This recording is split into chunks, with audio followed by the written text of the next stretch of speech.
नमस्कार प्यारे बच्चों, मैं राज सर आपके बीच में एक बहुत ही इम्पोर्टेंट टॉपिक लेकर के आया हूँ।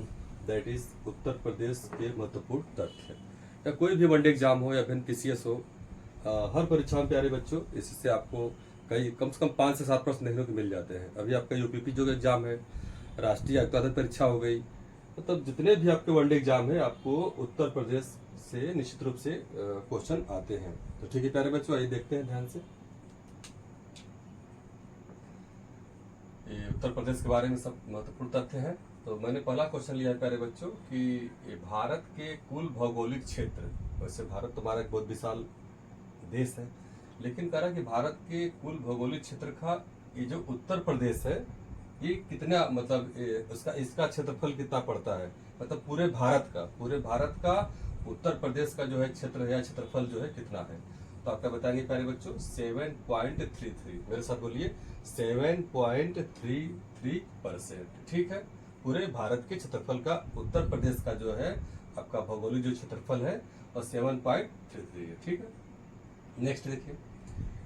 और फिर अगर हम क्षेत्रफल के हिसाब से देखें, अगर ये जो राज्य उत्तर प्रदेश जो हमारा राज्य है तो ये मतलब क्षेत्रफल के हिसाब से किस नंबर पर आता है, तो क्या बताएंगे प्यारे बच्चों, ये 4th नंबर पर आता है। उत्तर प्रदेश क्षेत्रफल के हिसाब से किस क्रमांक पे आता है, तो क्या बताएंगे 4थे क्रमांक पर आता है। अब आपके मन में एक प्रश्न हो रहा होगा, सर पहले पे कौन आता है, दूसरे पे कौन आता है और तीसरे पर कौन आता है। ठीक है, तो नंबर 1 पे क्या है प्यारे बच्चों, राजस्थान। क्या है, राजस्थान। ठीक है, राजस्थान के फिर नीचे आएंगे तो क्या पड़ेगा, मध्य प्रदेश। एक क्रम है, राजस्थान, मध्य प्रदेश, फिर उसके नीचे क्या है प्यारे बच्चों, महाराष्ट्र। राजस्थान, मध्य प्रदेश, महाराष्ट्र, ये 3 हो गए। और फिर चौथा नंबर किसका आता है, उत्तर प्रदेश का आता है। ठीक है, आइए। और जो हमारा उत्तर प्रदेश है मतलब कितने राज्यों से घिरा हुआ है और संघ शासित क्षेत्र या यूनियन टेरिटरीज को बोलते हैं। तो ठीक है, तो 8 राज्य हैं उत्तर प्रदेश। सभी हम बाद में कभी वीडियो बना देंगे, चित्र बनाकर समझा देंगे। ऐसे आप समझ जाए कि प्यारे बच्चों कि उत्तर प्रदेश जो है कि 8 राज्यों से और आपका एक संघ शासित जो प्रदेश हमारा है जिसको दिल्ली बोलते हैं, हमारी भारत की राजधानी है, उससे घिरा हुआ है। ठीक है, तो इसको समझ जाए कि ये कौन सा हो जाएगा, दिल्ली। ये क्या हो जाएगा यहाँ पे, दिल्ली या दिल्ली इसको बोलते हैं। ठीक है मेरे बच्चों, तो एक संघ शासित प्रदेश हो जाएगा। अब आपके मन में आ रहा होगा कि सर 8 राज्य कौन कौन से है। 8 राज्य के बारे में अगर आप जानना चाहते हैं तो नाम मुझसे सुन लीजिए। अगर आप इस तरीके से मैप देखते हैं तो इधर सबसे इधर पड़ेगा आपका राजस्थान, उत्तर प्रदेश की इधर साइड में क्या जाएगा, राजस्थान हो जाएगा। और ठीक इसके ऊपर चलेंगे तो आपका कौन सा राज्य पड़ता है, हरियाणा पड़ता है। यानी कि राजस्थान हो गया, हरियाणा हो गया। और ठीक इसके और ऊपर चलेंगे प्यारे बच्चों तो क्या पड़ेगा, हिमाचल प्रदेश। और फिर इसके और हल्का से नीचे आएंगे तो क्या पड़ेगा, उत्तराखंड। कितने राज्य हो गए, राजस्थान हो गया, आपका हरियाणा हो गया, और फिर आपका हिमाचल प्रदेश हो गया, और फिर आप क्या हो गया, उत्तराखंड। ये 4 राज्य हो गए। और फिर जब इधर की बात करेंगे तो इधर आपका हो जाएगा बिहार हो जाएगा। फिर इसके बाद नीचे झारखंड हो जाएगा, बिहार, झारखंड। फिर और इसके नीचे आएंगे तो आपका क्या पड़ जाएगा, छत्तीसगढ़ हो जाएगा। और फिर छत्तीसगढ़ के इधर आएंगे तो मध्य प्रदेश हो जाएगा। ठीक है, तो 4 उधर हो गया। फिर से एक बार बता देता हूँ, राजस्थान हो जाएगा, हरियाणा, फिर हिमाचल प्रदेश, फिर आपका उत्तराखंड। इधर आ जाएंगे तो बिहार है, फिर झारखंड है, बिहार हो गया, झारखंड हो गया, छत्तीसगढ़ हो गया, और फिर एमपी यानी कि मध्य प्रदेश हो गया। ये 8 आपके राज्य हो गए और एक आपका यूनियन टेरिटरी हो गया जिसको बोलते हैं दिल्ली। ठीक है, और एक आपका देश भी है। कौन सा देश है अभी देख लेते हैं, ये आइए आगे मिलेगा। ठीक है, ये देख लीजिए तो सीमावर्ती देश। क्वेश्चन क्या लिखा हुआ है कि सीमावर्ती देश कौन सा है, तो नेपाल है। ठीक है, ये जो आपका गोरखपुर वाला जो बेल्ट है, ठीक है, इसके ऊपर 30-40 किलोमीटर और आगे जाएंगे तो नेपाल देश की सीमा ऐसे लगी हुई है। ठीक है, हाँ चलिए आगे देख लेते हैं। सर्वाधिक राज्यों को स्पर्श करने वाला जिला, मतलब अब उत्तर प्रदेश में कितने जिले आप जानते हैं, 75 जिले हैं। तो ऐसा कौन सा जिला है जो सबसे अधिक राज्यों को क्या करता है, स्पर्श करता है, मतलब उसके टेरिटरी से जुड़ा हुआ है। ठीक है, तो सर्वाधिक राज्यों को स्पर्श करने वाला जिला कौन सा है, सोनभद्र है। ठीक है, ये सोनभद्र है। अगर आप इसके नॉर्थ की बात करेंगे तो आपका हो जाएगा बिहार हो जाएगा। थोड़ा सा इसके और नीचे की बात करेंगे तो झारखंड हो जाएगा। उसके और इधर आ जाएंगे तो बिहार, झारखंड, फिर छत्तीसगढ़ हो जाएगा, और इसके बाद लास्ट में आ जाएगा मध्य प्रदेश। यानी कि सोनभद्र से 4 राज्य जुड़ते हैं, याद रखिएगा। बिहार, बिहार मेरे साथ बोलिए, आप लोग भी बोलिए, बिहार, झारखंड, बिहार, झारखंड और छत्तीसगढ़ और मध्य प्रदेश। ये जो 4 राज्य हैं ये सोनभद्र से सीमा लगाते हैं अपनी। ठीक है बच्चों, आइए देखिए, सीमावर्ती देश एक ही देश है जो कि भारत से आपका उत्तर प्रदेश से सीमा लगाता है, दैट इज नेपाल। ठीक है, ओके आइए आगे देखते हैं। अब क्वेश्चन पूछेगा कि क्षेत्रफल कितना है, जो हमारा उत्तर प्रदेश है, उत्तर प्रदेश का क्षेत्रफल कितना है वास्तव में। ठीक है, तो ये 2,40,928 किलोमीटर स्क्वायर। एक बार फिर से देख लीजिए, मेरे साथ बोलिए। 2 है फिर 40 है, 2,40,928, 2,40,928, 2,40,928, 2,40,928 वर्ग किलोमीटर या किलोमीटर स्क्वायर। ठीक है, अब छोटे छोटे फैक्ट देख लीजिए। सर्वाधिक वर्षा कहाँ होती है, सर्वाधिक वर्षा कहाँ होती है, तो गोरखपुर में होता है। गोरखपुर वही योगी बाबा वाले। ठीक है, तो सर्वाधिक वर्षा कहाँ पर होती है प्यारे बच्चों, गोरखपुर में। सबसे कम वर्षा कहाँ पर होती है, तो मथुरा में। सब फैक्ट छोटे छोटे हो जाते हैं, आप लोग याद कर लीजिए। ठीक है, सर्वाधिक वर्षा गोरखपुर, सबसे कम वर्षा मथुरा। आइए, भारत की कुल जनसंख्या का यूपी में निवास कितना है, मतलब जो टोटल जनसंख्या हमारे भारत की है, तो उस जनसंख्या का यूपी में जितनी जनसंख्या है वो कितने परसेंट है, कहने का मतलब ये है। तो आप क्या बताएंगे, 16.51%। मेरे साथ बोलिए 16.51%। ठीक है, हाँ मंडल कितने हैं, तो टोटल कितने मंडल से आप साथ समझ रहे होंगे। मंडल एक्चुअली क्या होता है प्यारे बच्चों, कि कम से कम 3, 4, 5, 6, मतलब जैसा मंडल हमारी जो सरकार है अपना बनाती है, तो मंडल में कम से कम 4 या 5 आपके जिले जो होते हैं, मतलब मंडल जो होता है बड़ा होता है, जिला से बड़ा क्या होता है, मंडल होता है। ठीक है, तो मंडल पूछेगा कि उत्तर प्रदेश में कुल कितने मंडल है, तो आप क्या बताएंगे, 18 मंडल है। ठीक है, आइए, जिलों की संख्या कितनी है, इसके पहले हम चर्चा कर चुके हैं, क्या प्यारे बच्चों, 75। आइए यहाँ पे देख लीजिए, लोकसभा उत्तर प्रदेश में लोकसभा की कितनी सीटें हैं, ऐसे पूछता है क्वेश्चन कि उत्तर प्रदेश में लोकसभा की कितनी सीटें हैं, तो क्या बताएंगे प्यारे बच्चों, अभी 80। क्या बताएंगे, 80। लोकसभा को हम शॉर्टकट में LS लिखते हैं, लोकसभा। ठीक है, तो उत्तर प्रदेश में लोकसभा की कितनी सीटें हैं, 80 है। अब पूछेगा राज्यसभा में कितनी सीटें हैं, तो क्या बताएंगे, 31। लोकसभा में 80 और राज्यसभा में 31। ठीक है, और विधानसभा पूछेगा तो विधानसभा में कितनी सीटें हैं, तो विधानसभा में बताएंगे 403 सीटें हैं, 403 सीटें हैं। याद कर लीजिएगा, सब फैक्ट है। विधानसभा में इसको बोलते हैं VS, विधानसभा 403। विधान परिषद की बात करेगा तो विधान परिषद यानी कि VP, इसमें 100 है, तो इजी है विधान परिषद। अब हमको बताएंगे कि विधानसभा बड़ा होता है कि विधान परिषद बड़ा होता है, कमेंट बॉक्स में करेंगे, लिखेंगे। और लोकसभा और राज्यसभा में क्या बड़ा होता है, आप मुझे बताएंगे आप लोग। ठीक है, आइए, बहुत मोस्ट इंपॉर्टेंट प्रश्न प्यारे बच्चों, इसको स्टार लगा देता हूं मैं।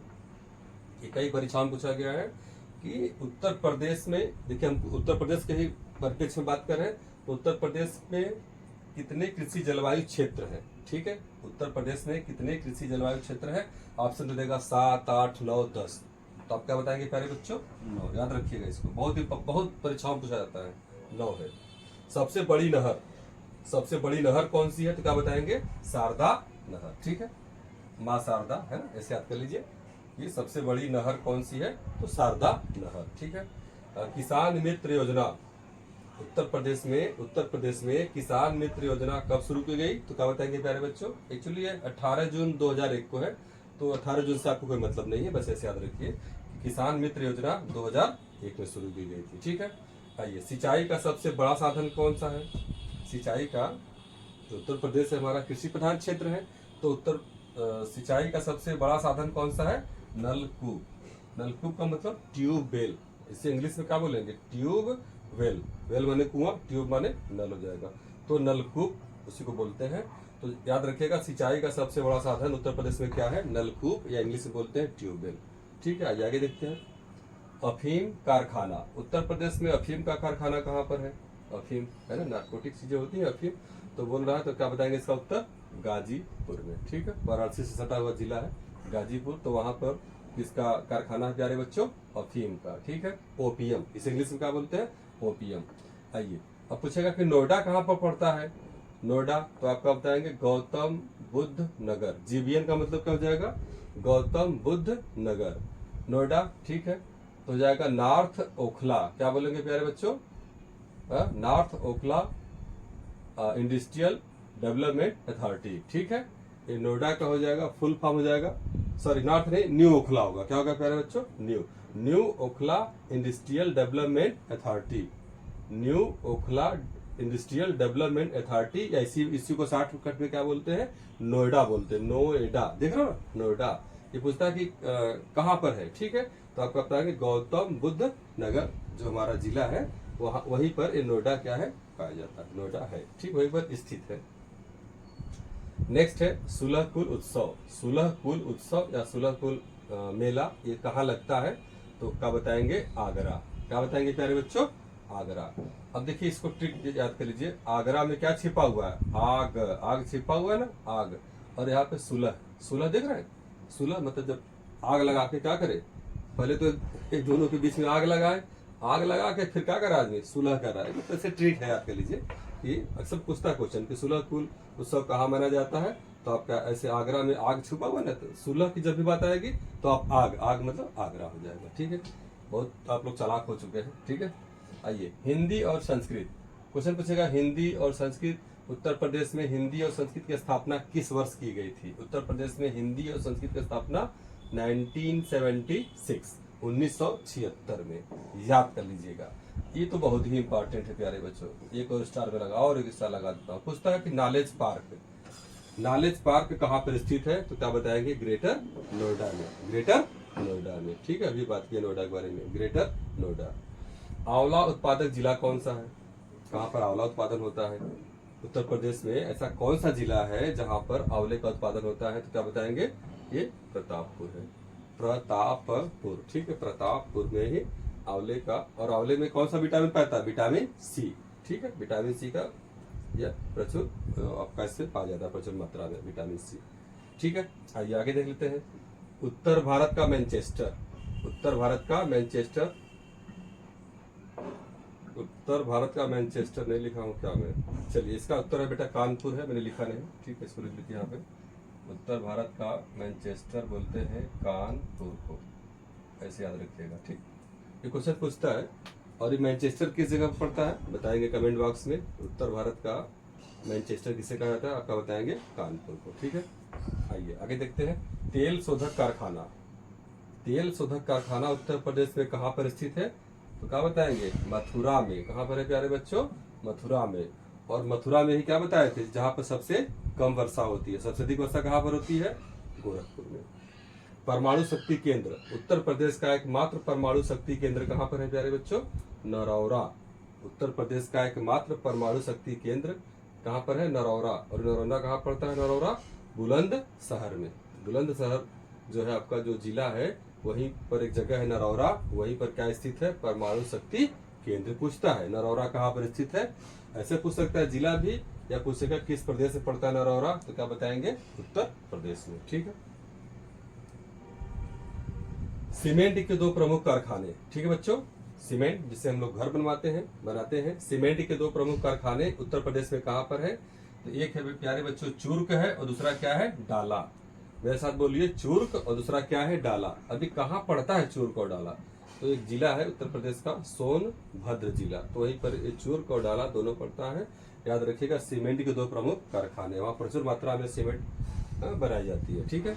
आइए अब पूछेंगे कि सर वहीं पर क्यों बना जाती है, यहीं पर इसका ये फैक्ट्री क्यों लगाई गई है, तो जो आपका सोनभद्र हो गया या मिर्जापुर हो गया प्यारे बच्चों, वहाँ पर इसकी जो मटेरियल, जो रॉ मटेरियल होते हैं, आसानी से चूना पत्थर हो गया, जो चीजें उसमें डाला जाता है, ये सारी चीजें वहाँ पर इजिली क्या हो जाती है, मिल जाती है। वहाँ से ढोकर तो कहीं और लेके जाएंगे नहीं हम बनाने के लिए, तो इसीलिए जो सीमेंट के कारखाने हैं आपका वहीं पर इनको सिचुएटेड कर दिया गया है। कृत्रिम अंग निर्माण, ठीक है, जैसे फ्रैक्चर हो गया या कट गया रेल की पटरियों से, कुछ इस तरीके से नहीं, जो अंग का ह्रास हो जाता है या मतलब छिद्र आदमी हो जाता है, तो कृत्रिम अंग जो लगाया जाता है, कृत्रिम अंग तो कहाँ पर बनता है, कृत्रिम अंग निर्माण का कारखाना या लिमिटेड कहाँ पर है, तो क्या बताएंगे प्यारे बच्चों, कानपुर में, ठीक है। लखनऊ से ठीक आगे कानपुर पड़ता है, तो वहीं पर कृत्रिम अंग निर्माण लिमिटेड है कारखाना, जहाँ पर हाथ है, कृत्रिम अंग है, पैर है, सारी चीजों को वहाँ बनाया जाता है। आगे देखते हैं, स्कूल ऑफ पेपर टेक्नोलॉजी, बड़ा इंपॉर्टेंट है प्यारे बच्चों, स्कूल ऑफ पेपर टेक्नोलॉजी। ये जो पेपर हम लोग लिखने का यूज करते हैं, ठीक है, A4 शीट का जो पेपर होता है, सारी जो चीजें होती है, स्कूल ऑफ पेपर टेक्नोलॉजी ये कहाँ पर है, तो क्या बताएंगे, सहारनपुर में। सहारनपुर में। और क्या होता है, संतरा। ये क्वेश्चन बहुत पूछता है उत्तर प्रदेश से, कि पूछता है कि उत्तर प्रदेश का ऐसा कौन सा जिला है जहां पर संतरे की भी खेती होती है, संतरा की खेती होती है, तो क्या बताएंगे? सहारनपुर। एक्चुअली क्या है प्यारे बच्चों, जो सहारनपुर है ये उत्तर प्रदेश का एकमात्र जिला है जो कि हिमाचल प्रदेश से टच में है। तो हिमाचल प्रदेश का क्लाइमेट आप जानते होंगे, सुने भी होंगे, तो इसीलिए यहाँ पर ये सहारनपुर में संतरे की भी खेती होती है। ठीक है, आइए अब और बड़े इंपॉर्टेंट है जो कि पूछे जाते हैं परीक्षाओं में। जैसे कहेगा कि उत्तर प्रदेश का राजकीय भाषा कौन सा है, उत्तर प्रदेश का राजकीय भाषा क्या है, तो आप क्या बताएंगे प्यारे बच्चों? हिंदी। देखिए दो भाषाएं हैं, हिंदी और उर्दू है, लेकिन प्रथम भाषा पूछेगा, अगर परीक्षा में प्रथम भाषा पूछता है तो हिंदी बताएंगे, और द्वितीय पूछेगा तब उर्दू बताएंगे। ठीक है, तो उत्तर प्रदेश का राजकीय भाषा हिंदी और उर्दू दोनों है, लेकिन प्रथम हिंदी है और दूसरा क्या है? उर्दू है। अब पूछेगा कि राजकीय पुष्प, पुष्प यानी कि फूल यानी कि फ्लावर, उत्तर प्रदेश का राजकीय पुष्प या फूल कौन सा है, तो क्या बताएंगे? पलाश। क्या बताएंगे प्यारे बच्चों? पलाश। याद रखिएगा, प से पुष्प, प से पलाश। ठीक है, वृक्ष पूछेगा, राजकीय वृक्ष क्या है, यानी कि वृक्ष यानी कि पेड़ क्या है, तो क्या बताएंगे? अशोक का पेड़, है ना, लोग लगाते हैं घर के सामने, ऐसे लंबा लंबा होता है, पत्तियां ऐसे निकलती है, पूजा पाठ में हर जगह इसका यूज होता है अशोक का। तो याद रखिएगा कि उत्तर प्रदेश का राजकीय वृक्ष क्या है? अशोक का वृक्ष है। पुष्प कहेगा तो पलाश। ठीक है, अब भाषा कहेगा तो हिंदी और उर्दू। आगे आइए, पशु की बात जब भी करेगा, पशु यानी कि एनिमल की बात करेगा, तो 12 सिंगा। आपने हिरन देखा होगा, तो हिरन के ही प्रजाति का और होता, थोड़ा और मॉडिफाइड आप मान लीजिए, उसको ऐसे सींग निकले रहते हैं और उसमें ऐसे निकला हुआ एक ब्रांच उसमें से और निकल जाएगा, इधर से निकल जाएगा और निकल जाएगा। तो 12 सिंघा मतलब उसमें जो सींग होती है, मेन तो स्ट्रक्चर 2 ही होता है, लेकिन उसमें भी कई ब्रांचेज होती हैं, तो इसको मिला करके कुल टोटल कितने जाते हैं? 12 लिखा है ना 12, तो 12 सिंघा उसको बोलते हैं। तो उत्तर प्रदेश का जब भी पूछेगा कि राजकीय पशु क्या है, तो आप बताएंगे 12 सिंगा। सिंगा। पक्षी पूछेगा तब कौन सा पक्षी है? चिड़िया, पक्षी चिड़िया, तो आप क्या बताएंगे? सारस या क्रोंच। अगर क्रोंच आ जाएगा तब ये घबराइएगा मत, क्रोंच को ही क्या बोलते हैं? सारस बोलते हैं। सारस या क्रोंच, ये पक्षी के बारे में बात हो रही थी। ये सारी बातें हो गई, 2-3 और है, देख लीजिए फटाक से। हाँ, एक क्वेश्चन और पूछता है, यूपी दिवस कब मनाता है प्यारे बच्चों? उत्तर प्रदेश दिवस कब मनाता है? तो 2 का पढ़ा आता है ना, 2 के 2, 2 दूनी 4। उत्तर प्रदेश दिवस तो 24, लेकिन क्या जनवरी, फरवरी, मार्च, अप्रैल, तो याद रखिएगा जनवरी पहला वाला महीना है। ठीक है, 24 जनवरी को यूपी दिवस मनाया जाता है। ठीक है, आइए 2 प्रश्न और है। विश्व का सबसे बड़ा मेला, क्वेश्चन पूछेगा कि विश्व का सबसे बड़ा मेला कहाँ पर लगता है, तो किस राज्य में लगता है, तो बताएंगे उत्तर प्रदेश में। और उत्तर प्रदेश में कहाँ पर लगता है, तो क्या बताएंगे? प्रयागराज, इलाहाबाद प्रयागराज वही है। ठीक है, याद रखिएगा, बहुत इंपॉर्टेंट क्वेश्चन पूछता है। हाँ, फर्स्ट सीएम, अब उत्तर प्रदेश के सबसे जो पहले मुख्यमंत्री थे वह कौन थे, ये भी नाम पूछता है। उत्तर प्रदेश के प्रथम मुख्यमंत्री कौन थे, तो बताएंगे पंडित गोविंद वल्लभ पंत। मेरे साथ बोलिए, पंडित गोविंद वल्लभ पंत, ये उत्तर प्रदेश के प्रथम आपके मुख्यमंत्री, सीएम मतलब चीफ मिनिस्टर, ठीक है, मुख्यमंत्री थे। अगला आप पूछेगा उत्तर प्रदेश के प्रथम राज्यपाल कौन थे, प्रथम राज्यपाल कौन, तो आपका बताएंगे सरोजनी नायडू। उत्तर प्रदेश के प्रथम राज्यपाल सरोजनी नायडू। ये ऐसे पूछ सकता है, या भारत की ऐसे पूछेगा कि भारत की प्रथम महिला राज्यपाल कौन थी, पूरे भारत की बात बता रहा हूँ, पूरे भारत की प्रथम महिला राज्यपाल पूछेगा तब भी आपका सरोजनी नायडू उत्तर होगा। और उत्तर प्रदेश का प्रथम राज्यपाल पूछेगा तब भी सरोजनी नायडू उत्तर होगा। और एक और है, सर्वाधिक जनजाति, अनुसूचित जनजाति, शेड्यूल्ड ट्राइब जो होते हैं, वो पूछेगा क्वेश्चन कि उत्तर प्रदेश में सबसे अधिक एसटी शेड्यूल्ड ट्राइब या अनुसूचित जनजाति वाला जिला कौन सा है, कहाँ पर पाए जाते हैं, तो आप क्या उत्तर देंगे प्यारे बच्चों? सोनभद्र। सोनभद्र थोड़ा पिछड़ा इलाका है, ठीक है, लेकिन खनिज वनिज बहुत प्रचुर मात्रा में पाए जाते हैं। तो जनजाति जब पूछेगा, खरवार जनजातियां हैं, कई चीजें बताएंगे, इसमें सब चर्चा करेंगे। तो सर्वाधिक जनजाति वाला जिला कौन सा है प्यारे बच्चों? सोनभद्र। इस तरीके से लगभग सारे प्रश्न हो गए। और निश्चित रूप से आप लोग वीडियोस को देखिए और लोगों को शेयर करिए, लाइक करिए, कमेंट करिए, और ऐसे ही खूब प्यार बनाए रखिए प्यारे बच्चों, और मेहनत करके खूब पढ़िए। मिलते हैं फिर नेक्स्ट वीडियो में। थैंक यू, धन्यवाद।